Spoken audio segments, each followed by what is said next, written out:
al menos 2 novelas y un largometraje. En estos años de pandemia, unas e indignación por el abuso que han sufrido grupos minoritarios e indefensos, los métodos de la expedición han sufrido crítica. Próxima. No, ustedes no.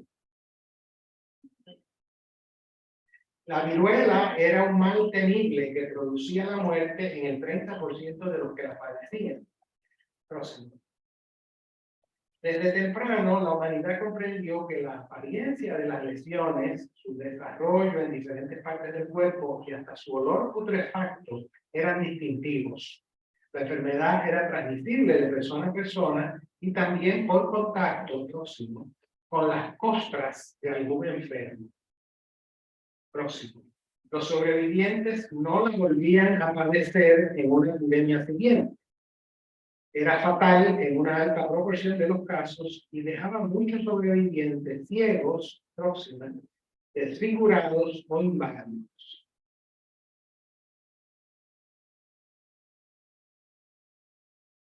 Una epidemia de viruelas exigía las más drásticas medidas para evitar su transmisión. Y esto que les he dicho es en contraste con la mayoría de las otras enfermedades que desde la antigüedad se han conocido, porque para esas otras enfermedades no estaba claro el concepto de enfermedad. No eran las enfermedades, eran los enfermos. Era el enfermo el que padecía un desbalance del humor. Pero con la viruela, con esas características tan especiales, desde la antigüedad clásica, se conocía como un problema muy diferente y con estas características que he dicho. Llegó a América tras la llegada de los europeos y en el periodo colonial aumentó según la población aumentaba en cantidad, densidad y movimiento. Los brotes de viruela se hicieron más frecuentes e intensos. En el siglo XVIII se utilizó un procedimiento conocido como inoculación para evitar complicaciones y la muerte. Inoculación de la viruela. Se inoculaba la viruela. El líquido de una vesícula de viruela de un caso leve se le aplicaba a una persona susceptible mediante heridas superficiales en la piel. La enorme mayoría de los inoculados sufría poco y quedaba inmune, pero a veces ocurría la muerte de quienes de otra forma quizás ni se hubieran infectado y hasta se producían brotes de enfermedad.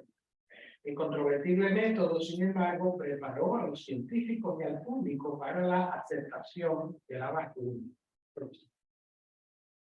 A finales del siglo XVIII, el médico Edward Jenner, que tenía experiencia como inoculador y practicaba en un área rural de Inglaterra, se enteró por la voz popular que las ordenadoras que se infectaban por la llamada viruela de las vacas, cowpox, no se infectaban por la viruela de los humanos. Próximo. El 14 de mayo de 1796, Jenner tomó el líquido o linfa de una vesícula en la mano de una lechera con cowpox y, próximo, lo inoculó en el brazo de un niño que nunca había padecido viruela. La operación produjo a lo largo de varios días, enrojecimiento, hinchazón, una vesícula llena de líquido claro, y hacia el 12º día, la involución de esa burbuja que secó con una costra y dejó cicatriz. Un mes después, Jenner le inoculó la viruela niña, pero no desarrolló la enfermedad. Jenner repitió su experimento con igual éxito en otros 5 niños y luego presentó una serie de casos adicionales en el folleto titulado An Inquiry into the Causes and Effects of the Variole Vaccine, publicado en Londres en 1798. El título del libro incluía la frase en latín que le dio nombre al nuevo método. Variole Vaccine significa viruela de la vaca o viruela vacuna. La noticia próxima. La noticia y la linfa vacunal tuvieron una discusión rapidísima, pues el deseo universal de protección contra la viruela ascendió las condiciones de guerra casi general y constante en Europa en aquel momento. Pocos meses después de publicar el libro de Jenner, su primera reseña dio la luz en España en Próxima, el Semanario de Agricultura y Artes dirigido a los párrocos. Ese era el título, Semanario de Agricultura y Artes dirigido a los párrocos, del 21 de marzo de 1799. Y es muy posible que el semanario haya traído la noticia a Puerto Rico, pues por lo menos una de la lista de suscriptores, el obispo de Puerto Rico era suscriptor. Sin embargo, hay que considerar también que los vacunadores españoles publicaron sus recomendaciones tan pronto como adquirieron experiencia en 1809. En varios folletos breves, uno de ellos es el que saqué la ilustración de la madre vacunando al niño. Que tiene la web que es el próximo. Varios folletos breves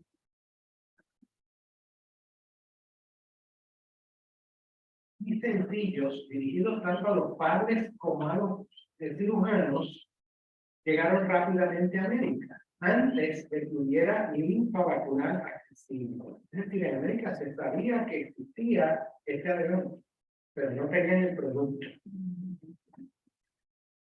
La linfa se distribuyó de tres formas. Directamente de brazo a brazo, de la persona vacunada, el brazo del nuevo vacunado. La persona vacunada tenía la burbuja esta llena de líquido, por eso se pinchaba, y de este líquido entonces se le inyectaba nuevo vacuna. Entonces era la transmisión de vacuna de brazo a brazo, que era el método que tenía mayor probabilidad de éxito. Las otras dos maneras eran mojar un hilo en ese líquido, dejarlo secar, y entonces enviarlo por correo, entonces mojándolo de nuevo, entonces aplicarlo en una inyección en la piel de quien se quiere vacunar.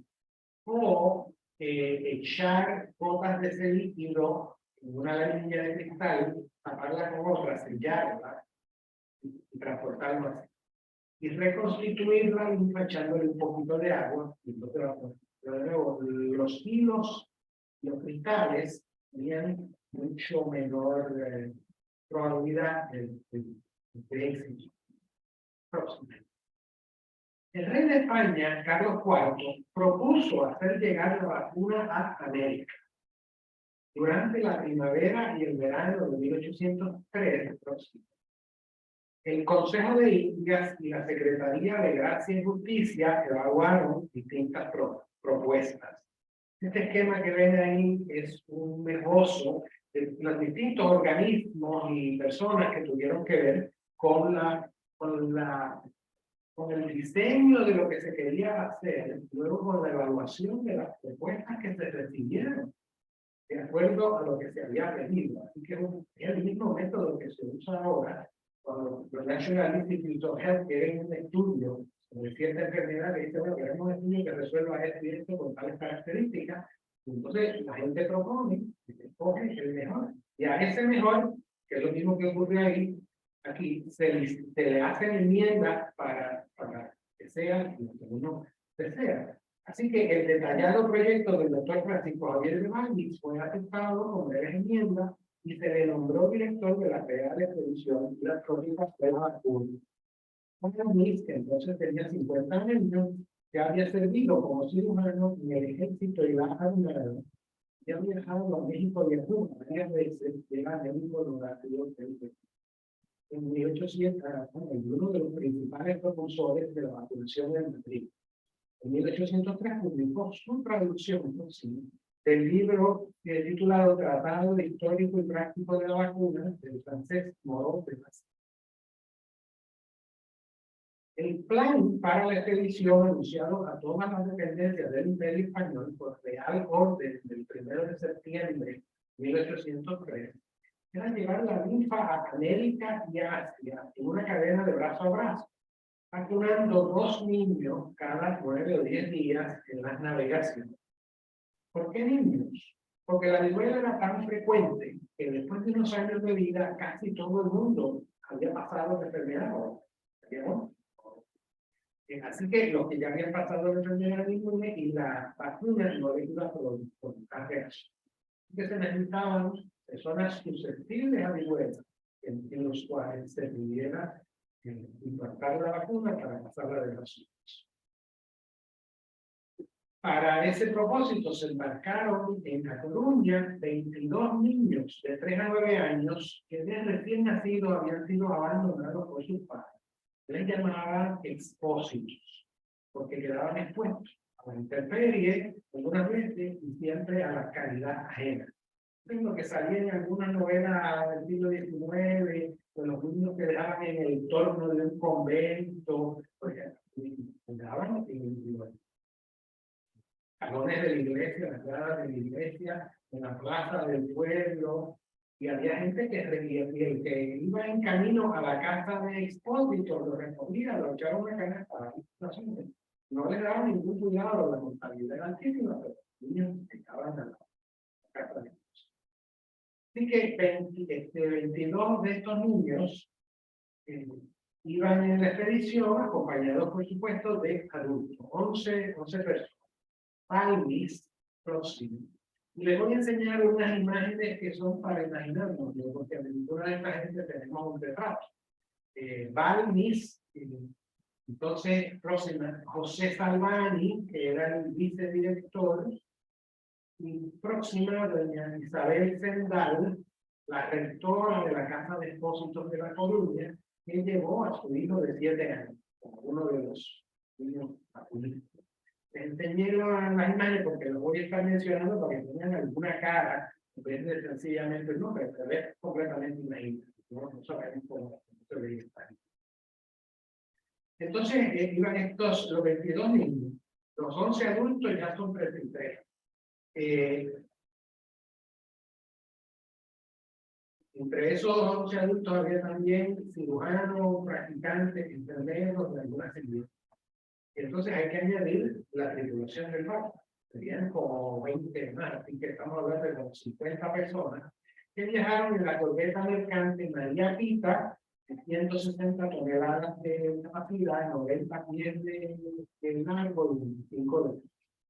Para que tengan una idea próxima, conseguí esta foto de un yate moderno que tiene este tamaño, y en el cual tiene el mismo tamaño, pero diferencias sanitarias y tecnológicas que se pueden imaginar. Y este acomoda una docena de personas. Si quieren ver un barco de vela de este mismo tamaño, tenemos en el muelle la nao Trinidad, que resulta ser de la misma dimensión. Si me la próxima, la ven ahí, no, la próxima.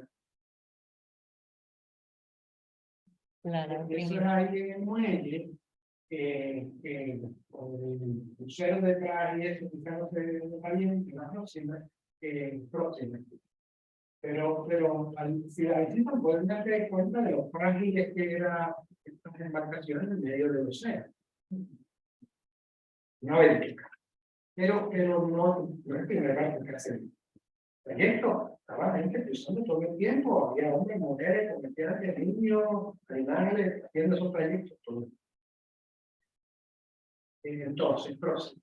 La expedición zarpó de La Coruña el 30 de noviembre de 1803. Es una imagen de una corbeta del siglo XVIII, que como ven tiene una arquitectura distinta a lo que vimos de la Trinidad. Y esa corbeta, bueno, la corbeta de la expedición salió el 30 de noviembre de 1803 de Galicia, hizo escala para vacunar en las Islas Canarias del 9 de diciembre al 6 de enero, y tras una penosa navegación transatlántica que incluyó 15 días de tormenta, muerte de un niño, la enfermedad de otros por putrefacción escorbútica, una enfermedad febril, pero que es muy difícil de presentar que podría haber sido aquello. La expedición llegó a San Juan el 9 de febrero de 1804. Inmediatamente el director recibió la noticia de que ya había vacuna de todo. Ante la presencia de una epidemia de viruela en San Juan en noviembre de 1803, el cirujano, estaba diciendo, la llegada a San Juan y la próxima. El cirujano militar Francisco Oller había solicitado linfa vacunal de un médico en la vecina isla danesa de Santo. La operación fue exitosa en uno de sus hijos y Oller se lo notificó al gobernador Ramón de Castro. Este gobernador pidió más que un hilo vacuno al gobernador de San Tomás, quien envió la linfa en la niña de cristal y para más seguridad en el brazo de una niña esclavizada. El atrevimiento de Oller y de Castro al importar vacunas contrasta con la actitud del virrey de Nueva Granada, de Colombia, que en 1804 prohibió buscar la vacuna entre territorio extranjero. De Castro reconoció que la expedición estaba en camino, pero la urgencia del brote de viruela justificaba recurrir a un importado y le encargó a Oller que vacunara gratuitamente a población. El Ayuntamiento de San Juan el Ayuntamiento de San Juan alquiló los altos de una casa frente a la Plaza de Armas. Esta casa ocupaba el espacio entre el actual González Farín y cruzando la calle el edificio de Hacienda. La fachada de la Plaza de Armas que tiene González Farín, pero en el extremo cercano al edificio de la Hacienda, del departamento de... y en esa casa se hicieron las sesiones públicas de vacunación que hizo el doctor. Al llegar la expedición a San Juan, ya se habían vacunado 1.557 personas de esa y otras poblaciones, el 1% de la población de toda la isla. Y entre los primeros vacunados estuvieron próximas las hijas de San Juan de Castro y el nuevo obispo Arismendi, próximo. Volvamos a la llegada de la expedición. En cuanto se anunció la llegada de la María Pinta, de la corbeta, una delegación del ayuntamiento salió a la bahía a traer a la junto a algunos niños. El alojamiento disponible en la casa de la población no fue suficiente para el inesperadamente alto número de miembros de la expedición. El Real Orden de Madrid no había dicho cuánta gente venía. Fue necesario pedir cafés y sábanas al Hospital Real, cuales fueran de artes plásticas, y conseguir anfitriones que alojaran a algunos de los viajeros en su casa. Estos inconvenientes y la noticia de que ya había vacuna en la isla parecen haber amargado el ánimo de Balduín próximo.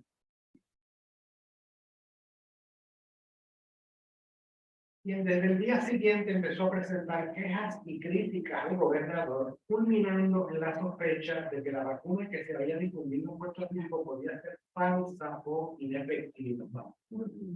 La relación de Balmis, Oller y de Castro se convirtió rápidamente en un intercambio de protestas y alegatos. Hubo escándalos públicos, gritería que se veía en la plaza, donde estaba pasando en la casa de vacunación. Y ambos, los tres, cada uno de los tres, Balmis, Oller y de Castro, redactó memoriales al rey pidiendo justicia.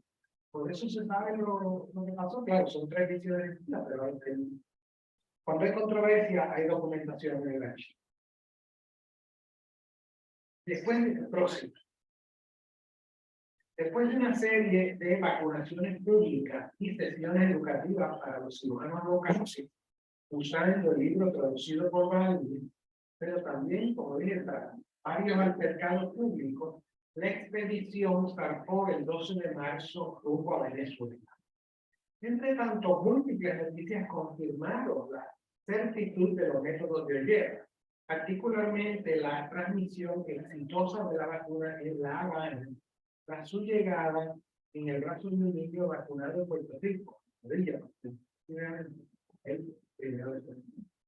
De ahí en adelante, la vacuna se le adelantó a la expedición en alguno de sus trayectos. Y Balmis evitó entrar en conflicto con los médicos locales por ese motivo. Otro asunto prolongó la enojosa correspondencia entre De Castro y Balmis, la necesidad de reclutar niños puertorriqueños para llevar la vacuna a Venezuela. Hubo problemas, pues apenas quedaban niños sin vacunar en San Juan, pero también porque la mayoría de los candidatos habían aceptado la oferta inicial de Balmis de llevarse los niños y dejarlos en México, donde recibirían educación como becados del México. Cuando Balmis luego indicó que los niños regresarían a Puerto Rico, Venezuela, solo 4 madres aceptaron el cambio, por una compensación de 50 pesos, que era el sueldo de un peón de albañil por 6 meses y aventura de lunes, muy aproximadamente equivalente a $20,000 de bono. 4 niños apenas fueron suficientes, pues la expedición llegó a Puerto Cabello con vacunas en el brazo de un solo joven. En Caracas la expedición se dividió. Próximo.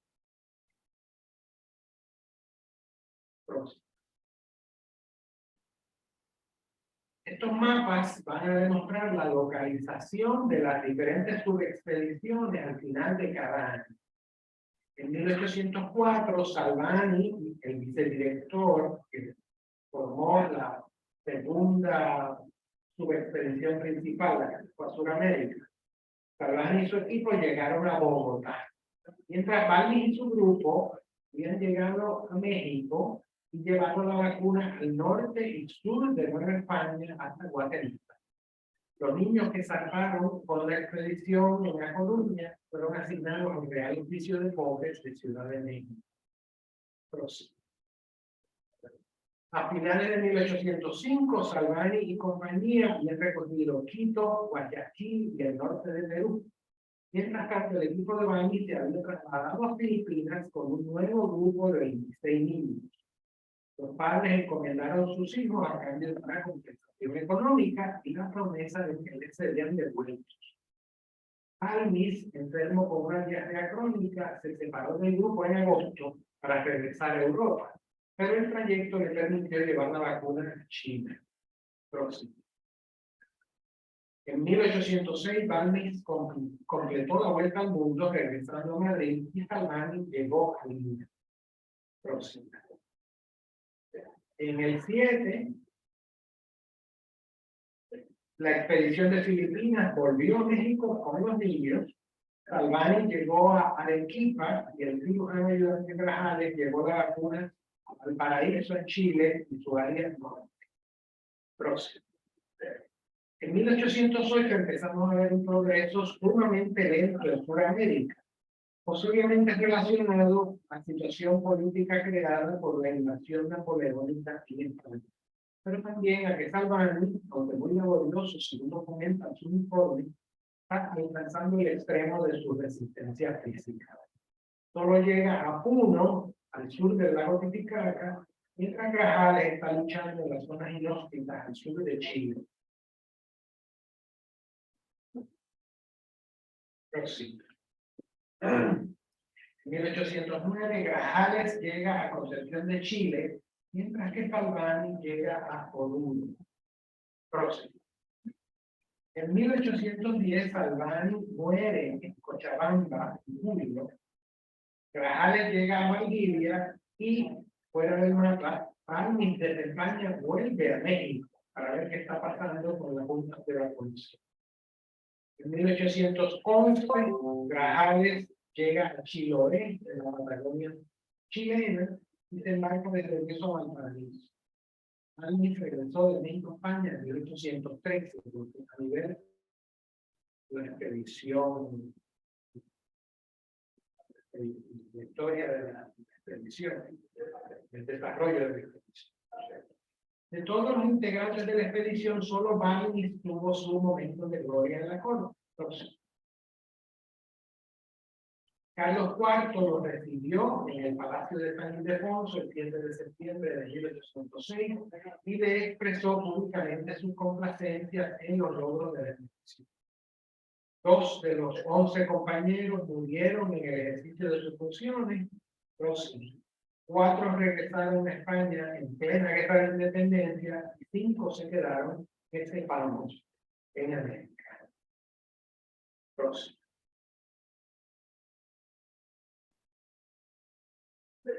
En la historia de la medicina, la expedición filantrópica de la vacuna solo aparece en el capítulo ya caduco de la viruela, pero representa, como he dicho, la primera campaña gubernamental masiva para la distribución de cualquier vacuna. Para 1803, 5 años después de la publicación del descubrimiento de Jenner, la vacuna había llegado a América del Norte, el Caribe inglés y la India, por esfuerzo de nativos, sociedades y funcionarios gubernamentales que actuaban por iniciativa propia. La Real Expedición es, sin embargo, la primera campaña de vacunación en la historia en los términos actuales de esos proyectos, con planificación central, ejecutados por personal especializado, asignado exclusivamente al esfuerzo, y con objetivos que incluyen amplia cobertura a corto plazo e institucionalización de los servicios a largo plazo. Hasta hace poco las historias enfocaban en su protagonista, Palmi, y su viaje alrededor del globo de 1803 a 1806. En realidad, la expedición representó un esfuerzo institucional y grupal de 11 años, desde su planificación en 1803 hasta el regreso de Baldwin desde México en 1813. Muchas de las controversias del viaje se le han achacado el carácter arrogante del director. Desde nuestra perspectiva, esos altercados pueden verse como luchas de profesionalidad para defender el experto científico sobre la del militar o aristócrata local. Después de la experiencia de COVID, sabemos que no solo son los militares y los aristócratas que pueden imponerse a la opinión del experto científico.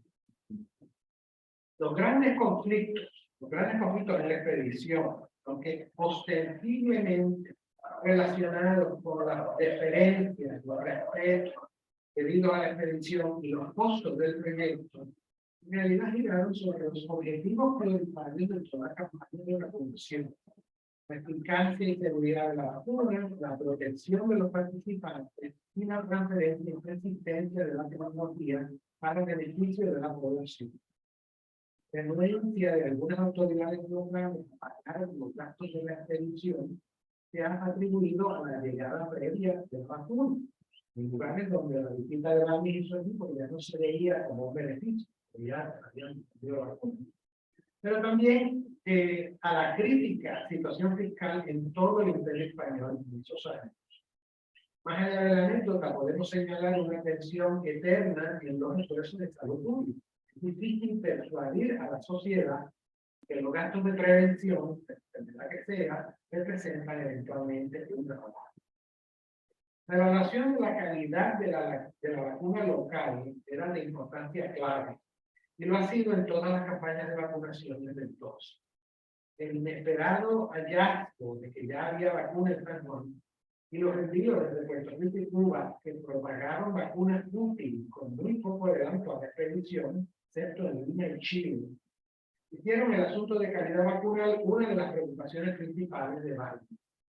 Puso además mucho empeño en la transferencia de información y tecnología y la estructura de los nuevos servicios de vacunas para garantizar su futuro. Sabía que luego del entusiasmo inicial, el público y las autoridades descuidaban ese beneficio. Atendió el problema de dos maneras: entrenamiento personalizado y estructuras de gobierno. Porque hacía años que información impresa sobre la vacuna circulaba en América, Palmi se aseguró de llevar su propio libro para distribuir gratuitamente.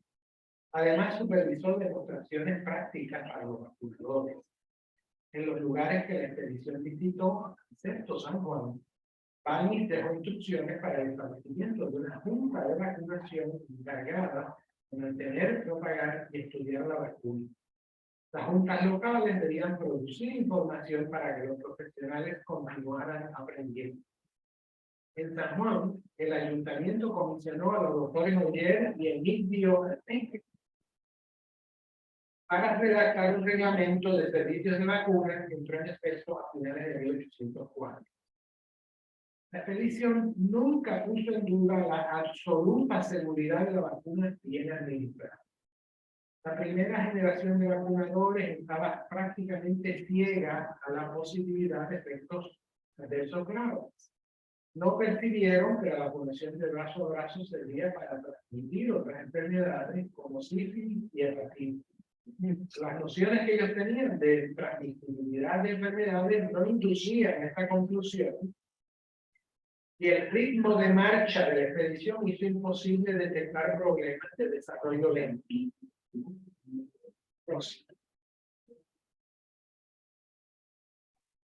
En los últimos años, varios historiadores han hecho énfasis en que la investigación en salud pública tiene su origen en la vigilancia y la experimentación en poblaciones sujetas a control. Los soldados, los obreros, los esclavizados, los niños. Y en el mismo experimentó con niños. El historiador Jim Downs nos recuerda que la propagación de las primeras vacunas se debió al uso forzado de cuerpos esclavizados para beneficio de otros.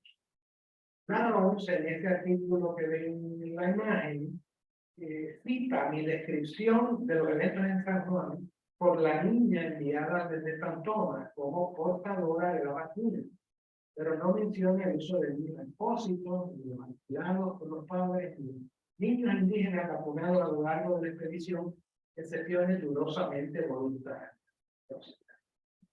Para la historiadora Helena Connie, cito, la etapa heroica de la vacunación tiene su lado oscuro, termina la cita.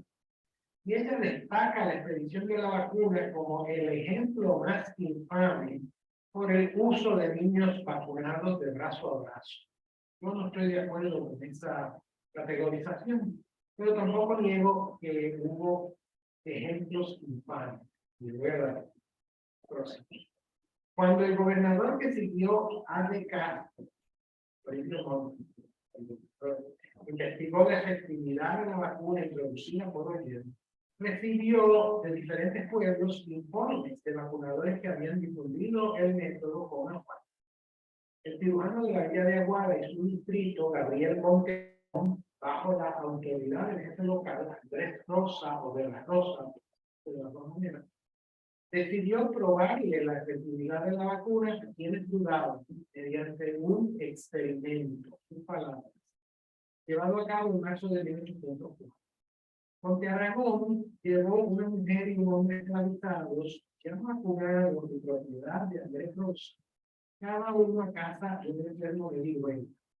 Les inoculó líquido de esas vesículas de viruela en múltiples incisiones por todo el cuerpo, 24 en el caso de la mujer, y los dejó en esas casas 11 y 12 días, y probó que ninguno desarrollaba viruela. Monte Aragón menciona, sin describir, los experimentos, en palabras, con niños libres. Sin embargo, producirle un alto número de incisiones a personas esclavizadas genera no solo exageración y falta de juicio, sino ensañamiento para causar dolor. La protección de los niños en cuyos brazos se transportó la vacuna fue una causa que los expedicionarios siempre defendieron. Los niños que escaparon con la expedición de 1803, como dije, eran expósitos, habían sido abandonados al nacer y alguien los llevó a un asilo. No se quedaban allí. A los pocos días se les enviaba a vivir con familias adoptivas.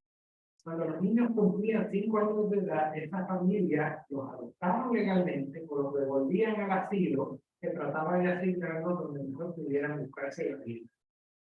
La protección que ofreció el rey a los expósitos en la expedición representó, por tanto, un contraste con sus expectativas. Indudablemente fueron atendidos con miedo, y de cuenta que su salud dependía la cadena de vacunación. A pesar de existir en ese momento en España preservar la salud infantil y especialmente la de expósitos, gran cantidad y pacientes de enorme mortalidad. No había en el mundo un campo de conocimiento conocido como pediatría, que gente que había niños. no se había analizado ese campo de la pediatría y de los problemas particulares de los niños. Y además los directores de la expedición eran cirujanos militares. Por ejemplo, el contrato de tratamiento de la corbeta María Pita especificaba la alimentación de los niños con almuerzos, refrescos y cenas. Y la comida era un buen cocido. Esto para niños de 3 a 9 años. Y podemos suponer además lo usual en los barcos, que era queso, galletas, pescado, agua y mucho vino o cerveza. La convivencia atinada en el barco de niños, con adultos y animales, incluyendo probablemente ratas, se prestaba a la transmisión de infecciones en los niños. Y además, el mes de travesía entre Tenerife y Puerto Rico incluyó 15 días de tropeo. No sorprende entonces que varios niños enfermaran y uno muriera. Muertes de niños solo ocurrieron en los diferentes trayectos marítimos. Recuerden que Palmi fue de Puerto Rico a Venezuela, de Venezuela a La Habana, de La Habana a México, llevaron otro grupo de niños a Filipinas, porque hubo varios trayectos marítimos y varios grupos. Las muertes de niños solo ocurrieron en esos trayectos marítimos, murieron 4 de un total de 62 niños que participaron, que fueron reclutados. Los 4 de Puerto Rico volvieron a los niños no entenderían, si lo ponemos en la mentalidad o la psicología de los niños, no entenderían bien lo que estaba ocurriendo. La gente mayor le daría una explicación, los niños mayores le darían sus explicaciones a los niños más pequeños. Todos los niños sufrieron las incomodidades y terrores del viaje, los mareos, la comida, el que nada por el sol del viento, ratas a bordo, los tormentas. Pero yo quiero pensar que algo habrán disfrutado, explorando las tormentas, jugando y navegando y pasando del invierno europeo al buena temperatura del Caribe en esta fecha.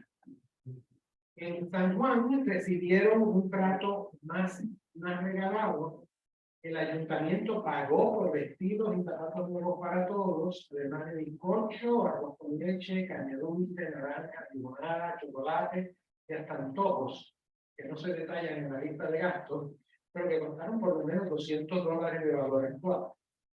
Para los que dejaron Galicia, la real promesa de protección al final del viaje se hizo efectiva en cierta medida. Fueron recibidos como internos en el Hospicio de Pobres en Ciudad de México. Y debemos pensar algo así como el asilo de beneficencia aquí. Era un oficio, pero se le estaba entrenamiento en un oficio. Balmi, sin embargo, se quejó de las condiciones del lugar y de que los niños eran tratados con desprecio. Sus tutores se quejaban de que los niños no aprendían, ni siquiera sabían persignarse, y había sido imposible quitarles el lenguaje soez de los marineros. Como ya han visto, Goya, los pintores Goya y Campeche retrataron a algunos protagonistas en Madrid y San Juan, pero ningún pintor dejó retratos de los participantes de la expedición. Y sabemos poco de su vida. Isabel Zendal, que acompañó tanto a sus niños gallegos como a los mexicanitos, que llevó y devolvió a Marina, es un enigma. Como rectora de la Casa de Expósitos de A Coruña, no era una mujer desconocida, pero ni su nombre se sabía con seguridad, ya que no hay un documento con su firma, y cada uno de los que dio un informe sobre la expedición incluyó sus apellidos, no solo de diferentes maneras, sino completamente diferentes. No fue hasta 2014 que se descubrieron sus apellidos verdaderos, Zendal y Gómez, y algo de su vida antes de la expedición. Básicamente era una madre soltera que llevó a su hijo a la expedición, su hijo, su de razón, se lo llevó a la expedición y perdemos su vista en Puebla de México en 1807. Próximo. El vicedirector José Salvani, de 25 años de edad al comenzar la expedición, a pesar de su malísima salud, transitó sin descanso los ríos, montes y páramos de Sudamérica a morir en Bolivia. Próximo. Palmis, de 50 años y 2 décadas más viejo que cualquiera de los adultos en la expedición, parece haber sido el director del proyecto que todos admiran y el jefe obsesivo que nadie soporta. A lo largo del siglo XIX, la cobertura de vacunación en casi todos los países fue insuficiente y la viruela continuó siendo endémica. En reacción a las epidemias se multiplicaron las ordenanzas y se crearon sistemas cada vez más complejos, respondiendo al crecimiento poblacional y la producción de linfa de mejor calidad. No poder pasar de brazo a brazo, se consiguió reproducir la linfa en la ubre de las vacas. Entonces, estas vesículas se ponían en glicerina para cerrarla y evitar que se descompusieran, se degradaran. Y eso se vendía en kilitos de vidrio. Y más tarde se desarrolló la vacuna como la vacuna moderna y utilizada. Lo que sí, no se me olvidó mi ilustración, es que la vacuna moderna de viruela no se inyecta, se sigue inoculando. Hay una agujita de 2 puntas con la que se rasca la piel de la persona para vacunar contra la viruela. En Puerto Rico no fue hasta 1921 que se dieron los últimos casos de viruela. Un esfuerzo mundial para erradicar la enfermedad comenzó en 1977. Gracias a esta campaña, el último caso conocido de transmisión endémica ocurrió en Somalia en octubre de 1977. 2 casos producidos por un incidente de laboratorio en Inglaterra en 1978 cierran la nómina de víctimas de la enfermedad a lo largo de los milenios. Y para concluir, la Real Expedición de la Vacuna fue una empresa valiente y humanitaria, pero también un extraordinario logro sanitario y administrativo. En las localidades remotas, los casos de individuos o instituciones locales no hubieran podido triunfar sobre los obstáculos a la transportación y grandes distancias de vacuna diaria. Y la población hubiera tenido que esperar largos años en lo que la vacuna viajaba con lenta difusión geográfica. El indiscutible mérito de la expedición fue llevarla a las regiones de América que se encontraban lejos de las rutas de transportación marítima terrestre, llegar con ella a Francia y en todo lado establecer procedimientos para mantener avances de vacunas a lo largo de los años. Las próximas dos. No, siga hasta el final, entonces. Fin de la viruela. No, hasta el final de los dispositivos. Conclusión. No, esa. Referencia. Para poner en la pantalla, para dejar en la pantalla, puse ahí un artículo de acceso abierto de la revista científica del Recinto de Ciencias Médicas, que tiene esto un poquito más extenso. Esto tiene publicado en varios artículos bastante más extensos, y ahí hay entonces la referencia del otro más en el Curriculum de History Medicine. Pero si quiere dejar eso, por si alguien quiere hacer una foto de la pantalla para poder tener ese enlace donde pueden ver el artículo en español libre de acceso. Claro que sí. Está en la página tanto para los que están en Zoom como para los que están en Facebook. Pueden ver ese acceso, como les indicó el doctor. Así que pasaremos a las preguntas, tanto a las personas que están aquí en la Casa Museo, si desean hacerle una pregunta al doctor. Los que están con nosotros en Zoom están ya incluyendo las preguntas, así que al igual que los que están en Facebook. ¿Alguien aquí en el museo? Bien. Tenemos la primera pregunta de parte, un comentario de parte de Gemsi Sánchez. Muchísimas gracias y es una excelente presentación. Daniel Mora. Le felicito, doctor Rigau, por la excelente charla sobre la vacuna. Como recordará, hemos conversado sobre la vacuna en ciencias médicas y en algunas ocasiones, y como también recordará, me fascinan los visuales en las narrativas históricas. Pregunta. La expedición de la vacuna, mirándola en retrospectiva, ¿pudo ser un asunto político, sanitario o humanitario? Le voy a poner, pero aquí había una pregunta, así que entonces, Muy bien. dígame las 4 opciones que digo: político, sanitario O humanitario, sí. Lo de sanitario y humanitario, primero humanitario. Aparentemente la propuesta vino del rey, porque al rey le leyeron una descripción de un brote en Bogotá, con los efectos de una descripción por esto tan gráfica, que el rey se conmovió. Entonces dio órdenes de que miren a ver qué hacen para que esto llegue, sabiendo ya que había desarrollo. Así que hay humanitario, obviamente sanitario, porque había el propósito de mejorar la salud de la población. Un periodo en la mentalidad organizativa de los estados de que mayor población era un mayor recurso militar y económico para el trabajo. Y esto no era solo en España, pero particularmente está pasando también en España, y es el rey Carlos IV, que está incentivando muchas nuevas reglas y disposiciones para mejorar la salud infantil.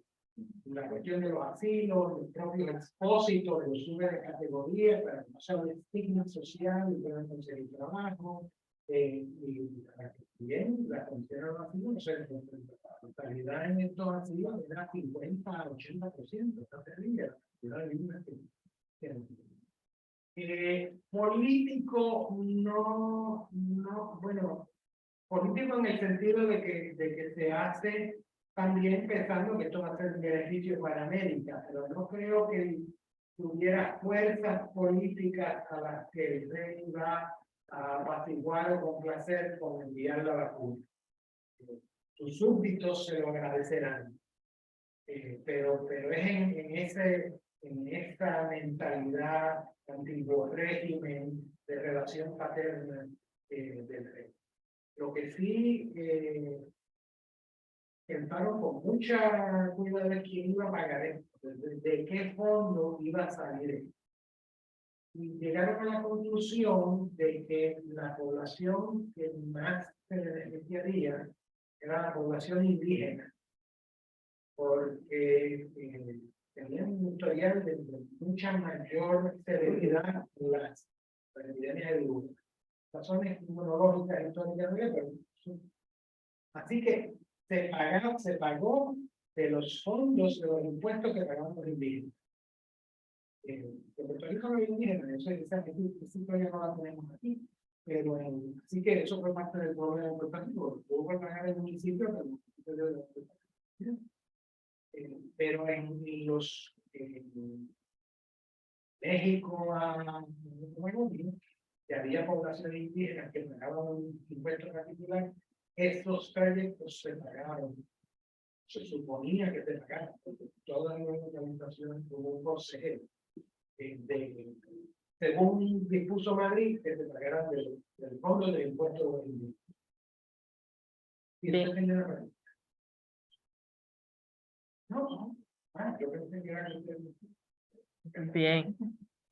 Preguntan si se sabe la cantidad de muertos en Europa causados por esta epidemia. En Europa hubo muchas epidemias, y son muchos miles de muertos a lo largo de los años, pero en estos días ha salido una noticia de estos análisis genómicos de virus rescatados de antiguas tumbas, que indica que había viruela por lo menos 3.500 años antes de la era común. Y en Egipto hay una momia de faraón con unas lesiones características que se decía que no podía ser viruela, porque eso no había surgido tan poquito atrás, pero parece que sí. Es que a lo largo de los siglos, cientos de miles de. Otra pregunta que le hacen es, ¿se tiene datos de cuántos menores fueron inoculados por este método? Pues se tienen los datos, pero yo no le puedo decir en la totalidad, porque esos datos están dispersos en los documentos de la expedición que están en el Archivo General de Indias. Entonces, de cada localidad decíamos, aquí lo ponemos 20, la ponemos 1000, la ponemos 300, pero nadie se ha sentado a los documentos, cada cual en los sitios donde el historiador, el sitio que cubre, que dice son fantásticas, nadie se ha sentado, pero los últimos informes de la expedición reclamaban que habían vacunado más de 200.000 personas. Le envía saludos la doctora Cruz Nazario, excelente como siempre. Carmen Santos, felicitaciones, me gustó mucho, la disfruté, las respuestas a las preguntas son muy instructivas. Por cierto, el museo está precioso, gracias. Verificamos si tenemos otra pregunta en Zoom y en Facebook.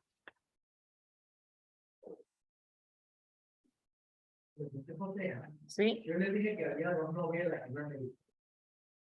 Una novela, digo, en el tiempo reciente, hace 60 70 años, que no he leído, pero en el tiempo reciente, Julia Alba, que es la escritora dominicana residente en Estados Unidos, vivió otras cosas. Y yo una que se llama en inglés, pero también lo podemos hacer como se llama Saving the World, salvando el mundo. Y es una historia doble que se desarrolla en la exposición y en el presente cuando él escribe, que es tiene que ver con un centro de prevención y tratamiento de SIDA de Santo Domingo. Que son 2 batallas por una enfermedad, una es la historia de la definición y otra es la personaje principal, que en ahí está un médico en este centro. La otra, que es Javier Moro, se llama A Flor de Piel, Aventura de Salvar el Mundo. Es más larga y es exclusivamente la historia de la expedición. Son novelas bien diferentes sobre el consumidor, pero si te quieres meter en este mundo, yo he sido director de expedición, y me parece que una de las dos entra la mentalidad de alguien. Yo creo que son muchas personas interesantes, pero se quedan bastante en la caricatura del español mandón, arrogante y perfeccionista. Hay situaciones que soy perfeccionista y hay también muchos conflictos dentro de una expedición que hay que balancear. ¿No? Y hay también, obviamente, por el momento histórico, esta tenía ciertos problemas relacionarse, por lo menos vamos a decir, caritativamente con otra gente que trabaja. Pero son las 2 novelas son muy interesantes. La película que se llama 22 Ángeles, que la dieron un tiempo por la televisión española, yo no la recomiendo en absoluto como imagen de la historia de esta expedición. Yo creo, pero ya hemos oído el relato, yo creo que la expedición tiene muchísimas situaciones bien interesantes. Y ellos salen de la historia de ficción para poner unos personajes absolutamente nefastos. Arimendi es un traidor y está tratando de decisión un fracaso, y hay alguien que quiere matar a los niños en un bar. Es una ambientación de verdad. Pero no sé por qué decidieron que la historia de verdad no era suficientemente interesante. No dieron todo este medio. Pregunta Gonzalo de León, una vez que llega a San Juan, ¿cuán rápido se beneficia el resto de la isla? Esto es cuando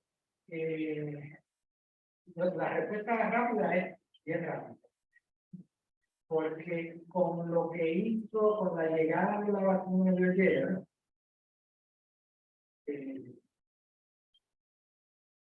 el gobernador Ramón de Castro le ordena ayer también a entrenar a otros.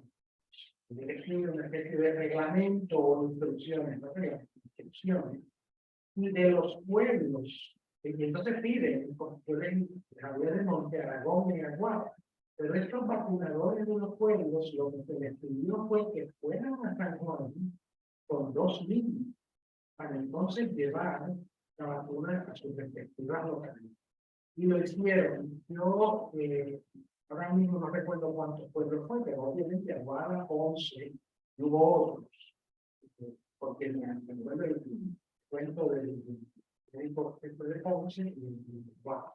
Así que aún antes de llegar al país, ya estos médicos, no eran médicos, eran vacunadores, eran médicos o lo que más se le acerque que tenga la capacidad de hacer esto en sí, porque puede ser que estuviese médicos allá, o más de toda la vida.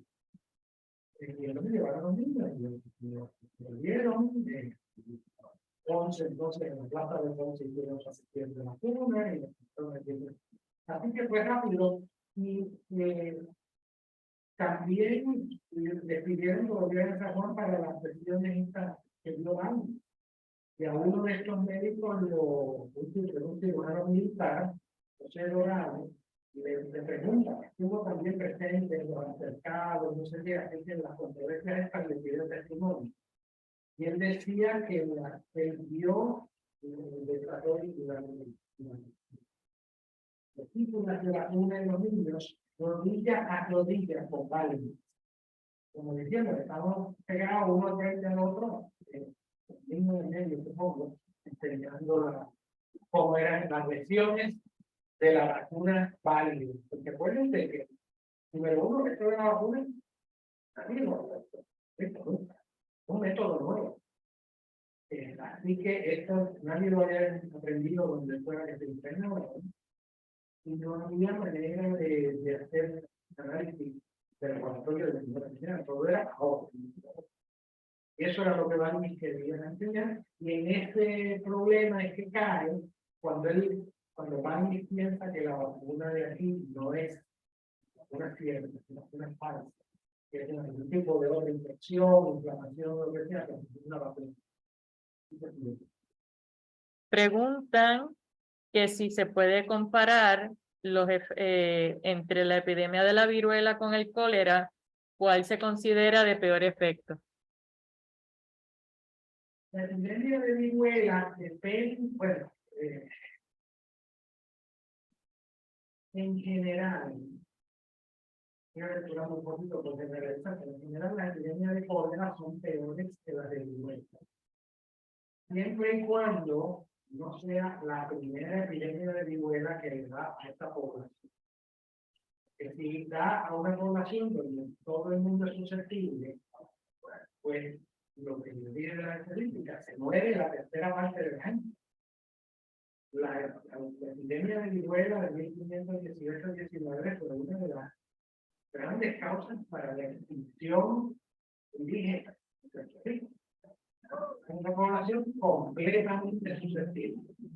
Y también, entonces, la viruela llegó a México con Hernán Cortés, fue una de las causas de la caída de Tenochtitlán, porque los aztecas estaban con viruela cuando Cortés atacó. La viruela de persona a persona llegó a Perú antes que Pizarro.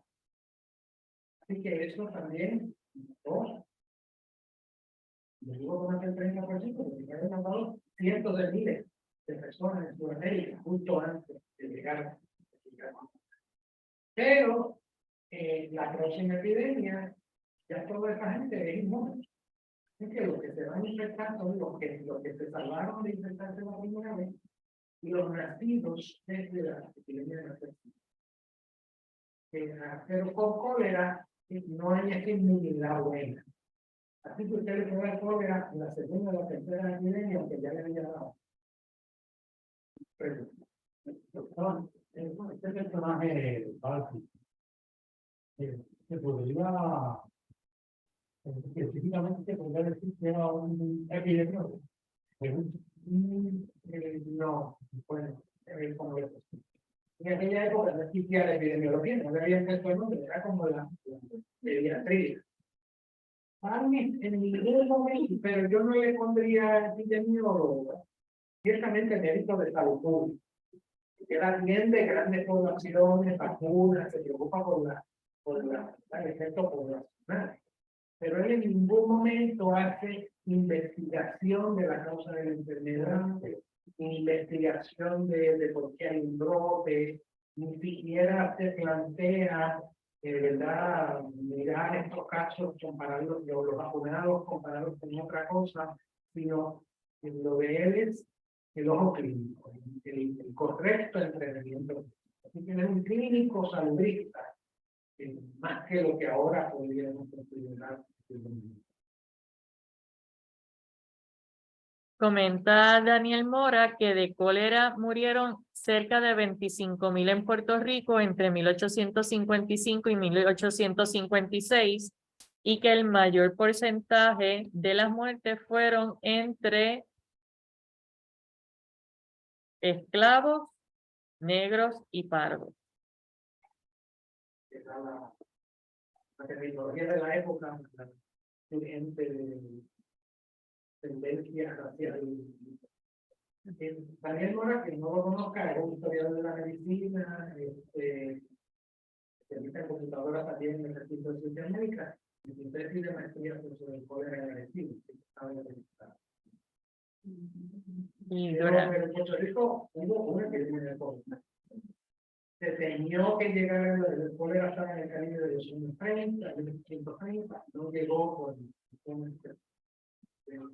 yo recuerdo la escuela, pero lo que quiero decir es que esa fue una epidemia. Si hubiera puesto otra, pues puede haber otra gran cantidad de.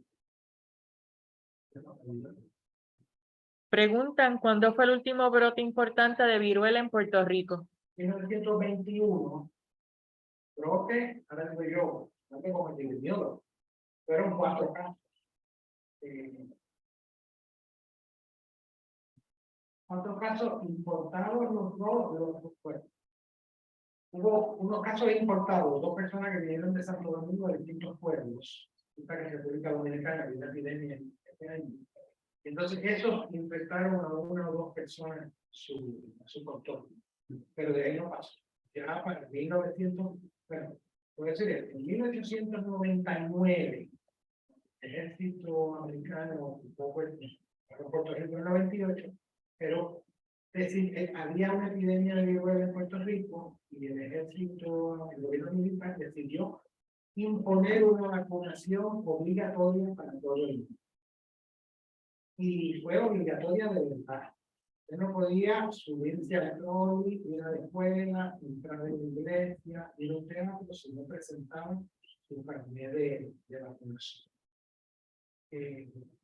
Esa campaña cubrió casi toda la isla, pero no se pudo terminar en las montañas porque llegó en una casa siriana.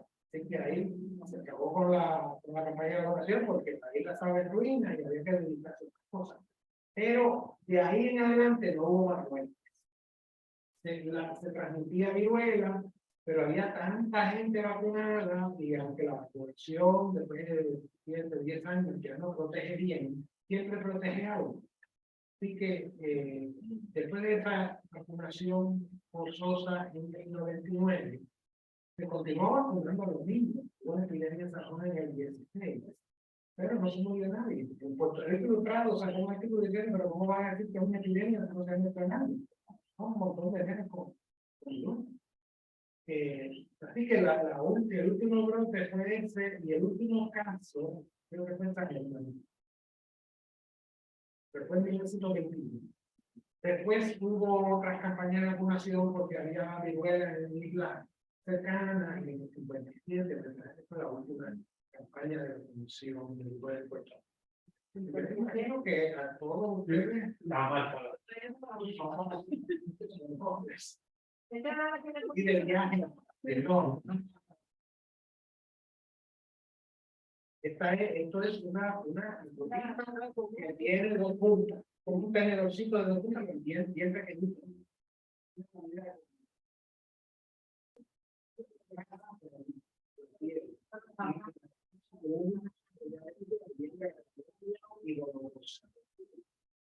Y entonces había oposición a la vacunación.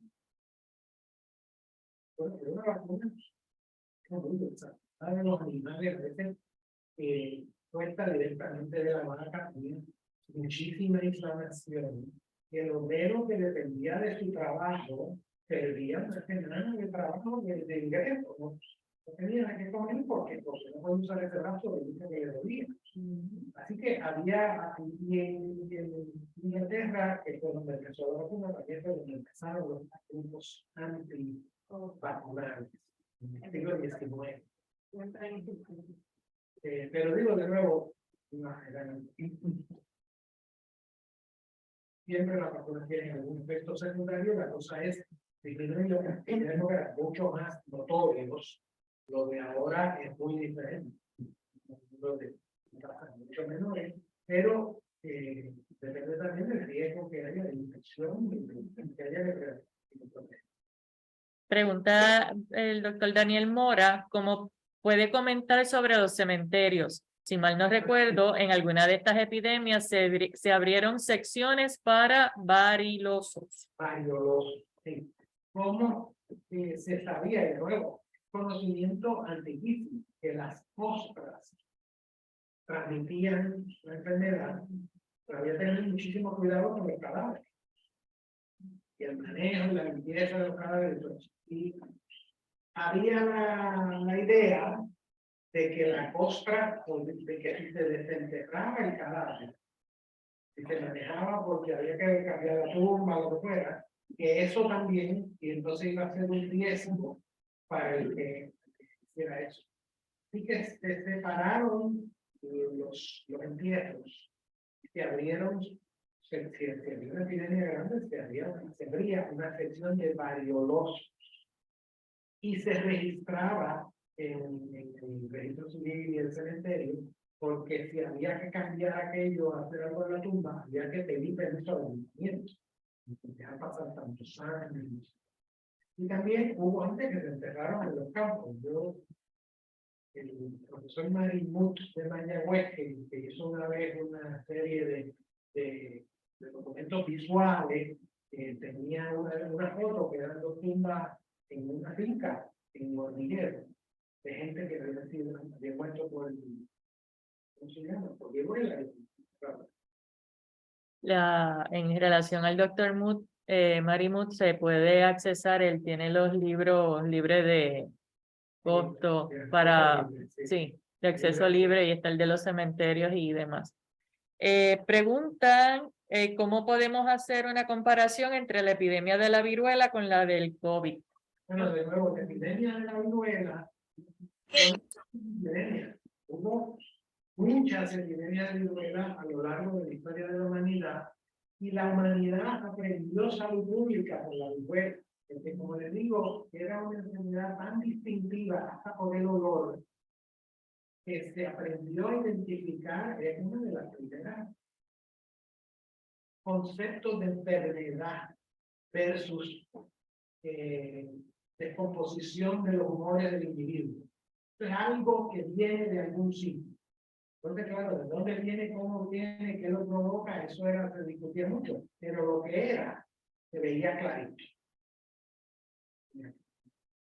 Días de la historia de la humanidad, antes le daban fiebres.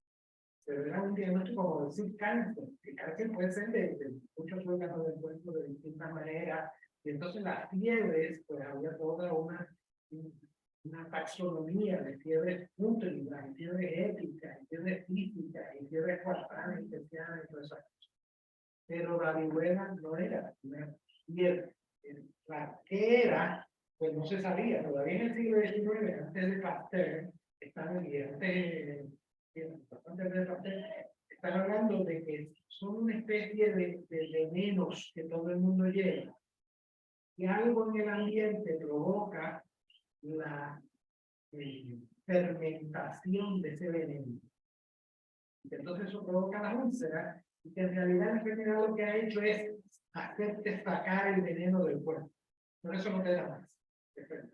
Esto explica, es verdad, pero no tiene nada que ver con lo que después hemos aprendido de que hay un organismo que representa las defensas del cuerpo, que hay una defensa, que hay una cuestión de anticuerpos y células para prevenir desarrollar inmunidad. Pero esa parte no se vino a defender hasta ya en el siglo XIX. Pero lo que sí sabían es que esto se pegaba de persona a persona, con contacto personal y hasta con el cuerpo, que duraba cierto tiempo, que entre que tú habías hablado con alguien con viruela y que así te daba la enfermedad, había un periodo de incubación, que la enfermedad tenía varias etapas, y que podía dejar ciego, y que el que le daba una vez no le volvía. Y que la epidemia se repetía. Y que la gente sabía, mira, si te dio hace 5 años, mira, este año no te dio. Y a lo largo de las generaciones, este conocimiento se adquirió, y por eso supieron que las cosas transmitían, y todos estos mecanismos de prevención y de reposición. Entré un poquito tarde a la presentación, pero si la susceptibilidad poblacional de la enfermedad afectaba a todo el mundo igual, ¿cuál era la razón primordial de llevar una expedición? Porque era tan común la enfermedad que a los pocos años de edad ya o te había matado o te había dado. Y si te había dado, eras inmune y no ibas a desarrollar la vacuna. Así que había que llevar niños que no les hubiera dado viruela para que en ellos prendieran la vacuna y así poder transmitirla a las personas. Con adultos, digo, se podía hacer, se podía tratar, pero no iban a saber hasta que trataran de poner la vacuna, porque el historial podía ser que le hubiera dado algo tan leve que no se acordara, y no se podían agregar y llevarle a adultos, y entonces en medio del mar quedarse sin gente con quien interactuar. Así que lo seguro es llevar niños y lo más pequeños posible, pero claro, no podían llevarse bebecitos porque esos tenían otros problemas de grado, reflexiones,